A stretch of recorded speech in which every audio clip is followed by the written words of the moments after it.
പല ആളുകളും ചോദിക്കാറുള്ള ഒരു വിഷയമാണ്, രാത്രി ഉറങ്ങാൻ വേണ്ടി കിടന്നു കഴിഞ്ഞാൽ ഉറക്കം വരാതെ കുറേ സമയം ഇങ്ങനെ കിടക്കുന്ന ഒരവസ്ഥ. ചില ആളുകൾക്കൊക്കെ ഉണ്ടാവാറുണ്ട് അങ്ങനെ ഒരു പ്രയാസം, ബുദ്ധിമുട്ട്.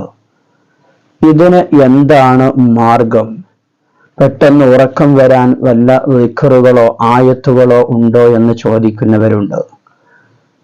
അതിന് വിശുദ്ധ ഖുർആനിൽ നിന്നുള്ള ഒരു ആയത്ത് അതിന് പരിഹാരമായി കൊണ്ട് മുഫസ്സിരീങ്ങൾ നമ്മെ പഠിപ്പിച്ചത് കാണാൻ കഴിയും. ഏതാണ് ആ ആയത്ത് എന്ന് നമുക്ക് പഠിക്കാം. ഈ വീഡിയോക്ക് നിങ്ങളൊരു ലൈക്ക് ചെയ്യുക. ചെറിയ വീഡിയോയാണ്, മറ്റുള്ളവരിലേക്കും നിങ്ങൾ ഷെയർ ചെയ്തു കൊടുക്കുമെന്ന് കരുതുന്നു. ഇമാം സഖാവി റളിയല്ലാഹു അൻഹു അവിടത്തെ തഫ്സീറിൽ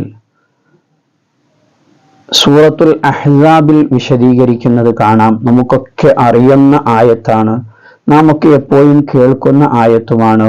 ബിസ്മില്ലാഹിർ റഹ്മാനിർ റഹീം. ഇന്നല്ലാഹ വമലായികതഹു യുസ്വല്ലൂന അലൻ നബി യാ അയ്യുഹല്ലദീന ആമനൂ സ്വല്ലൂ അലൈഹി വസല്ലിമൂ തസ്ലീമാ.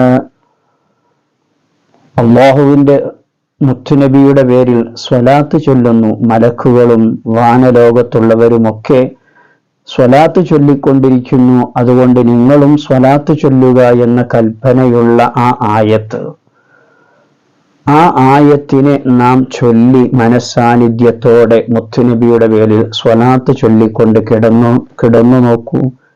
ആ ഉറക്കിൽ തീർച്ചയായും നമുക്ക് പെട്ടെന്ന് തന്നെ ഉറക്കം വരികയും നാം പെട്ടെന്ന് തന്നെ ഉറങ്ങുകയും ചെയ്യും. അവൻ സ്വലാത്ത് ചൊല്ലി ഉറങ്ങുമ്പോൾ നേരം പുലരുന്നത് വരെ അവനിക്ക് ആ സ്വലാത്ത് ചൊല്ലിയ കാരണം കൊണ്ട് അവന്റെ ഉറക്കിൽ അവന് സംരക്ഷണത്തിന് വേണ്ടി മലായിക്കത്തുകളെ ഏൽപ്പിക്കുമെന്നും ഹദീസുകളിൽ നമുക്ക് കാണാൻ കഴിയും.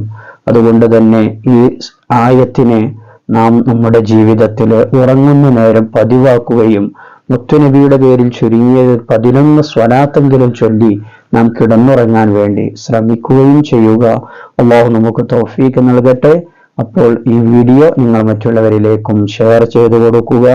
മറ്റൊരു വീഡിയോയിൽ മറ്റൊരു വിഷയവുമായി നമുക്ക് വീണ്ടും കാണാം. സ്നേഹത്തോടെ അസ്സലാമു അലൈക്കും വറഹ്മത്തുള്ളാഹി.